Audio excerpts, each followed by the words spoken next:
Bertemu kembali dalam Bual Biz hari ini dan topik kita ialah bukan hanya TPP. Itu merupakan topik yang mungkin menarik hari ini dan kita akan membicarakan juga tentang Regional Comprehensive Economic Partnership yang lebih dikenali sebagai RCEP atau dalam bahasa Malaysianya Kerjasama Ekonomi Komprehensif Serantau.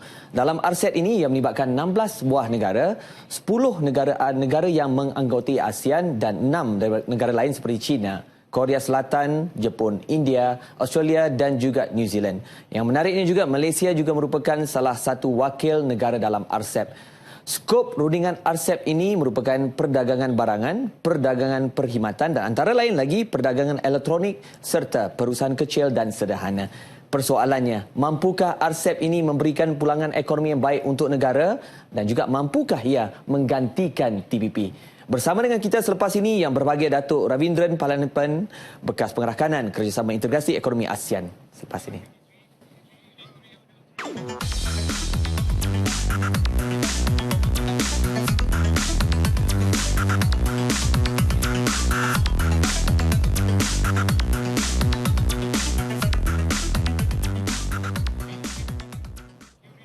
Terima kasih kerana setia bersama kami dan hari ini kita bersama dengan Datuk bersama kami di sini di studio untuk membicarakan tentang bukan hanya TPP.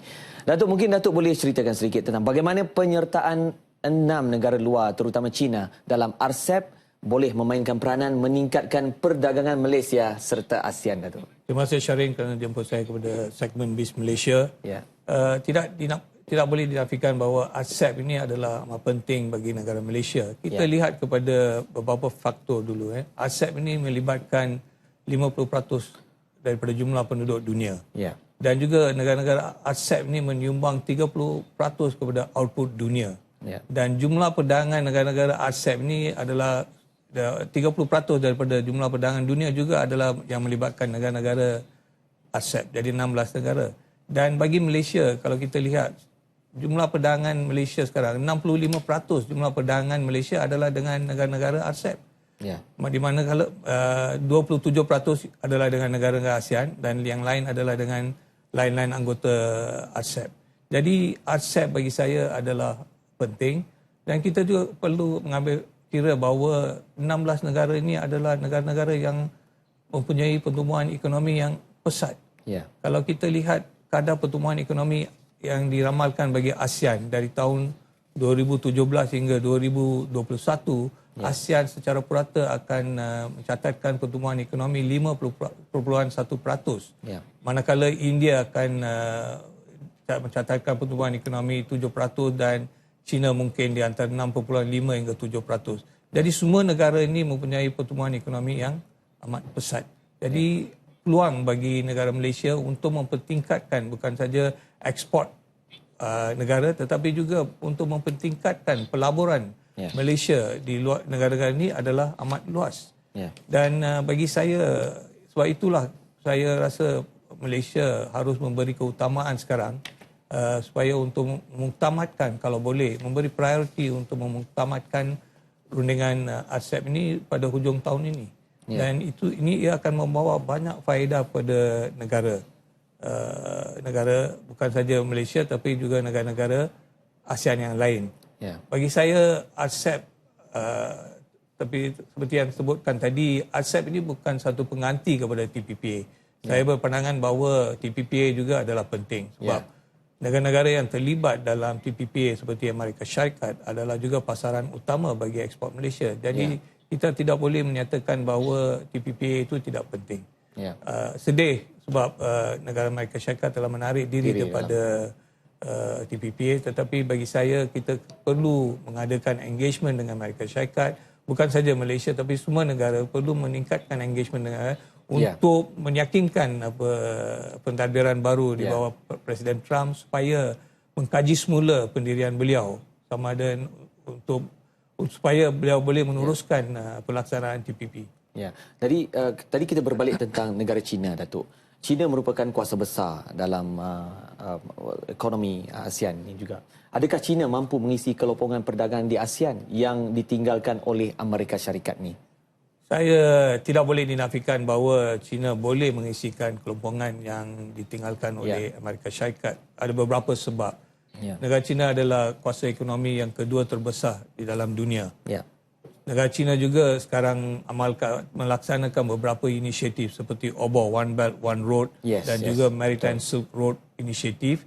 Dan kita lihat baru-baru ini, 2-3 tahun kebelakangan ini, negara China telah meningkatkan pelaburan asing mereka di negara-negara di rantau ini. Jadi China memang tidak boleh dinafikan bahawa boleh menerajui negara-negara di rantau ini dalam aspek perdagangan dan pelaburan.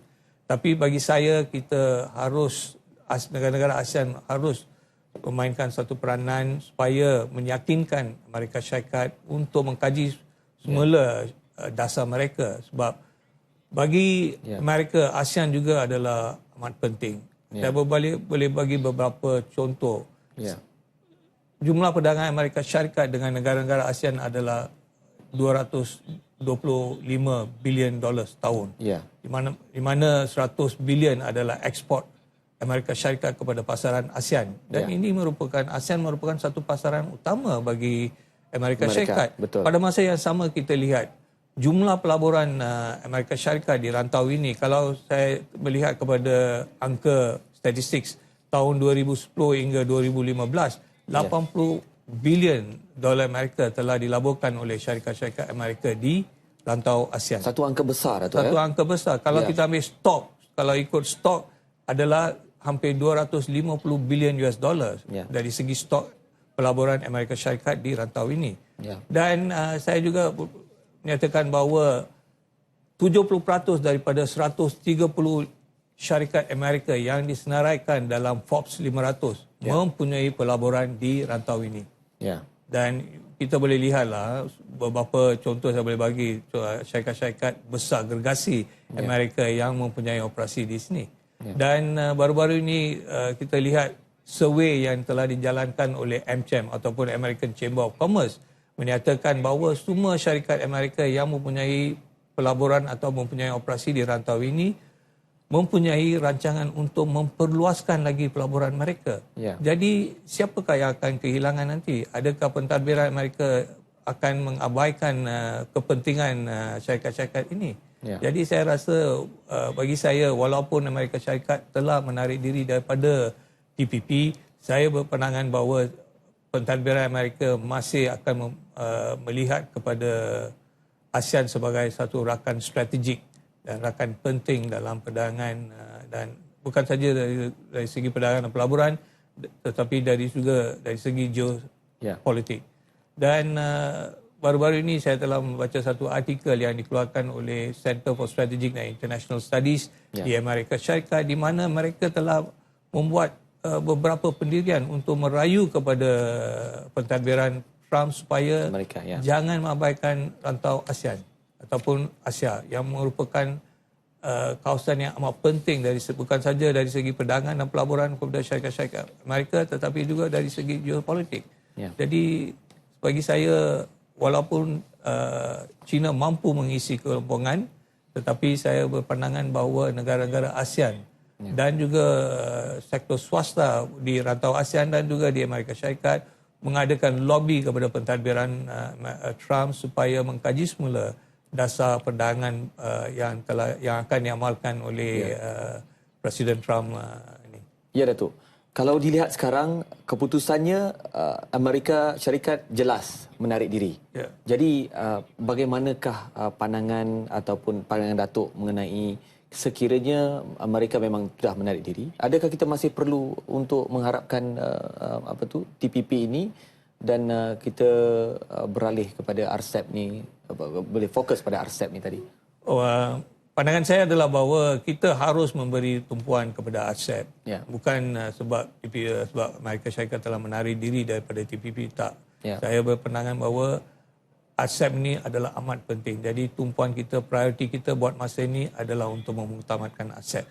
Pada masa yang sama, saya berpandangan bahawa adalah terlalu awal, walaupun Presiden Trump telah menarik diri Amerika Syarikat daripada TPP, tetapi ada kemungkinan bahawa dengan cadangan-cadangan daripada kumpulan stakeholders yang ada di rantau ASEAN dan juga Amerika, ada peluang, kemungkinan tipis mungkin untuk pentadbiran Trump untuk mengkaji semula Dan kemungkinan kalau beliau pandangan bahawa TPP ini adalah ada beberapa kelemahan, mungkin boleh merunding semula untuk memperbaiki perjanjian itu dan melaksanakan. Jadi bagi saya kedua-dua perjanjian ini adalah penting. Sebab ASEAN, negara-negara ASEAN termasuk Malaysia tidak hanya boleh menumpukan perhatian kepada rantau Asia. Kita juga perlu pasaran bagi ekspor negara di Amerika Syarikat dan lain-lain anggota TPP. Kalau dari segi lihat fokus kerjasama ASEAN dalam perdagangan pada masa sekarang, apa pandangan Datuk?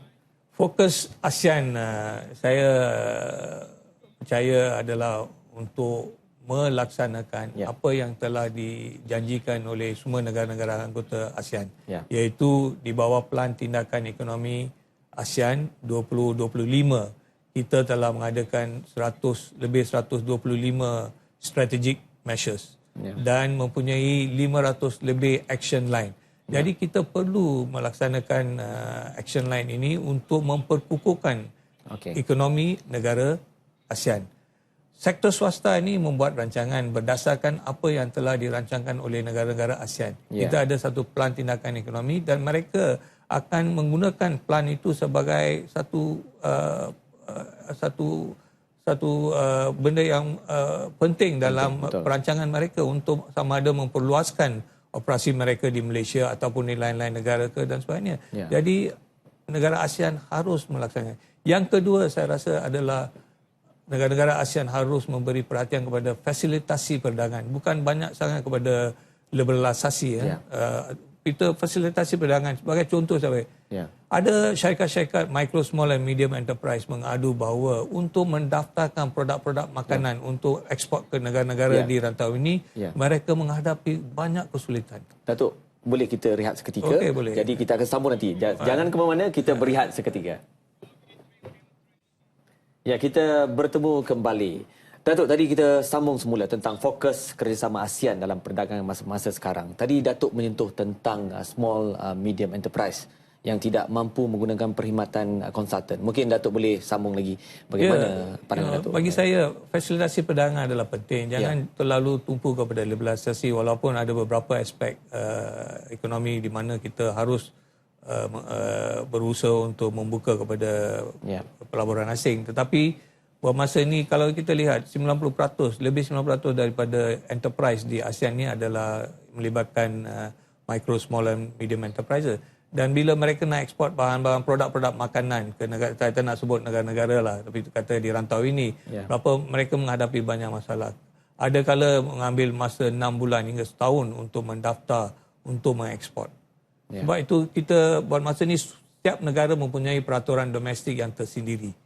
Jadi saya berpandangan bahawa peraturan-peraturan ini perlu diharmonisasikan atau dijadikan lebih telus supaya mereka tahu apabila mereka nak ekspor, inilah yang perlu, langkah-langkah inilah yang perlu dilaksanakan. Bila mereka memenuhi langkah-langkah ini, jadi tidak perlu ada masalah lagi untuk mengekspor. Jadi peraturan domestik yang menjadi begitu masalah. Bukan jadi bahan produk makanan saja tahu. Kalau kita lihat pharmaceutical adalah satu lagi sektor yang mempunyai potensi yang begitu luas di rantau ini. Produk makanan dan pharmaceutical mempunyai potensi yang luas. Tetapi MSME ini tidak dapat menembusi pasaran bagi produk-produk ini. Buat masa ini yang bagi MNCs ini tidak ada masalah. Mereka boleh menggunakan konsultan dan sebagainya. Tapi tahulah MSME ini tak mampu untuk membayar konsultan. Jadi bagaimanakah cara kita untuk membantu golongan-golongan tersebut atau kalau ada cadangan daripada pihak kerajaan dan sebagainya? Inilah yang saya tahu ni negara-negara ASEAN sekarang menumpukan perhatian. Yang saya tahu sekarang ada cadangan supaya mewujudkan pasukan joint task forces yang melibatkan sektor swasta dan juga pegawai-pegawai kerajaan dalam beberapa sektor utama seperti pharmaceutical, healthcare dan pharmaceutical, makanan, retail, e-commerce. Jadi dengan cadangan dan pergabungan tenaga daripada sektor swasta dan pegawai kerajaan, kemungkinan peraturan-peraturan domestik ini di semua negara boleh diharmonisasikan ataupun boleh menjadikan lebih telus Dan kemungkinan ada juga beberapa peraturan boleh dimansuhkan bagi membantu golongan MSM ini mengambil peluang daripada pembukaan pasaran di negara di rantau ini. Janganlah bagi selalu pembukaan pasaran ini hanya memfaedahkan kepada negara-negara MNCs. Ya, betul. Jadi kita harus juga memberi perhatian kepada. So inilah yang satu lagi aspek adalah MNS ini, micro small medium ini juga harus menggunakan ICT. Harus beralih daripada cara kerja tradisional kepada ICT, menggunakan ICT. Tidak lagi boleh menggunakan konvensional dalam menjalankan tugas. Kalau mereka menggunakan ICT, ia akan mengurangkan kos perniagaan. Jauh beza dia. Beza dia dalam tahun. Ya, Datuk. Kita menyentuh pula tentang perjanjian perdagangan bebas FTA. Bagaimana ia membantu memakmurkan ekonomi ASEAN? FTA ini adalah hanya satu aspek. Jangan bukan satu yang kita lihat FTA yang kita dirundingkan ini melibatkan bukan saja perdagangan barangan, ia melibatkan perkhidmatan, ia melibatkan pelaburan. Dalam rundingan FTA juga kita ada satu chapter mengenai kerjasama ekonomi dan teknikal. Kita juga ada chapter yang melibatkan bagaimana kita boleh membantu micro, small and medium enterprises. Jadi dengan beberapa kemudahan-kemudahan yang diwujudkan dalam FTA ini, memang ia akan membolehkan syarikat-syarikat untuk mengambil peluang dari yang akan wujud dalam negara-negara yang terlibat dalam satu rundingan FTA ini. So, jadi bagi saya FTA ini adalah penting. Dan jenis FTA juga adalah penting. Kalau ada FTA yang hanya tidak berkualiti tinggi atau yang tidak begitu diperlukan atau mengadakan FTA semata-mata untuk mengadakan satu perjanjian. Jadi saya cadangkan jangan mengadakan itu. Kalau adakan FTA itu mesti ada satu FTA yang boleh di mana yang syarikat boleh memanfaatkan daripada FTA. Jadi peranan Malaysia dalam FTA buat masa ini, Datuk? Malaysia memang sebagai negara pedagang. Di rantau ini, Malaysia FTA ini adalah amat penting bagi Malaysia. Oleh yang itu, kalau saya tahu MITI telah terlibat dalam beberapa FTA dan mereka juga apa yang saya fahamkan daripada kementerian ialah bahawa beberapa FTA yang baru telah mungkin sedang dikaji buat masa ini.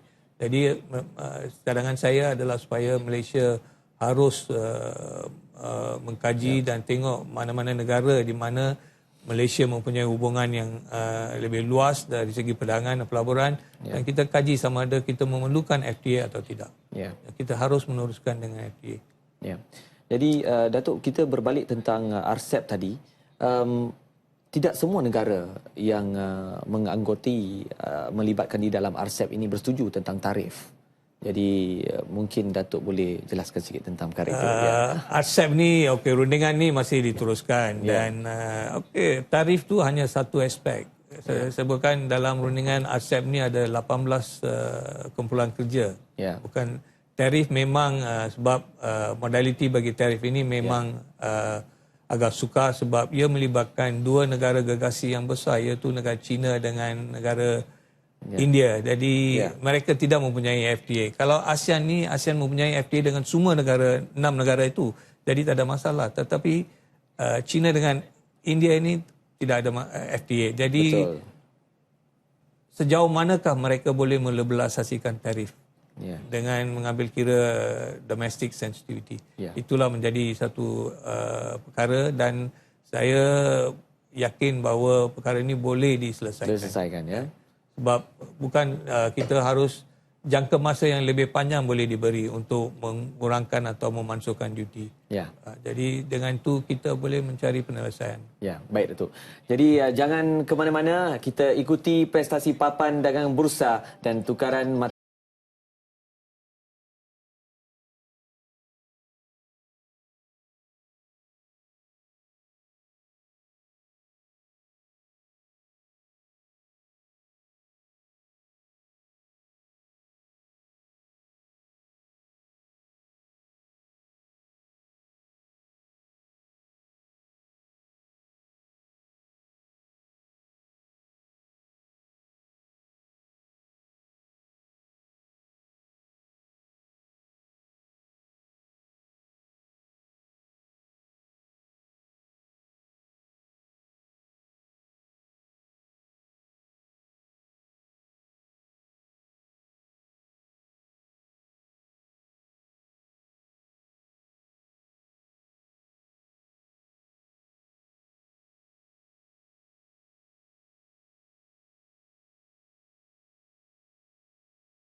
Kita bertemu kembali dan kita masih membicarakan tentang RCEP dan juga TPP ini. Jadi Datuk, berbalik pada soalan kita dengan keadaan ekonomi global pada masa sekarang yang agak mencabar dan tidak menentu.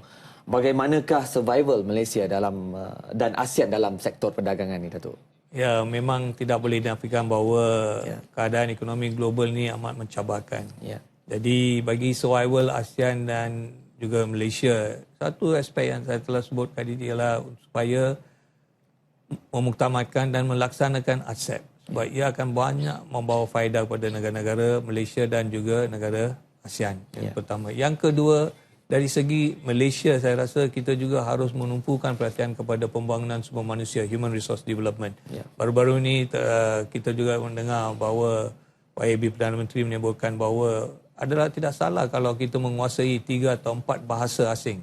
Apa salahnya? Jadi kita perlu meningkatkan dan perlu bagi golongan muda dan siswada untuk mempertingkatkan pengetahuan mereka untuk menjadikan knowledge sebagai satu unsur yang begitu penting bagi membawa Malaysia untuk memajukan Malaysia. Yang kedua adalah supaya meningkatkan produktiviti. Banyak kenyataan telah dibuat mengenai produktiviti di mana ada kenyataan negatif di mana mereka pandangan bahawa produktiviti negara ini tidak meningkat selaras dengan permintaan beberapa stakeholder untuk peningkatan gaji. Jadi kalau kita mengadakan peningkatan gaji, kita harus memastikan juga bahawa produktiviti negara harus dipertingkatkan. Yang ketiga bagi saya adalah supaya kita juga harus menumpukan kepada leverage on ICT dan digital economy. Sekarang kita membincangkan tentang industri 4.0.